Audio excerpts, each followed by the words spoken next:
I just wanted to come on and talk about this corner shower caddy. This could be used in a shower or in a bathtub.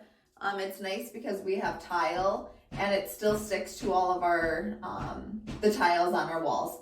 So this was really easy. All you have to do is just clean the walls that you were going to put it on, let it completely dry, and then right here on both sides, it even shows your hands to push. So you don't want to just use your fingers, you want to use your whole palm, and then it will stick very well to it.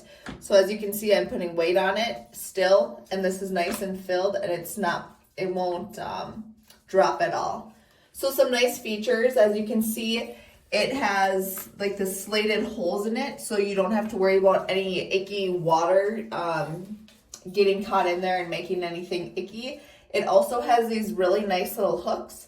So you can put loofahs, anything that has a hook on it that you can hang, which is really nice, so that can dry off as well.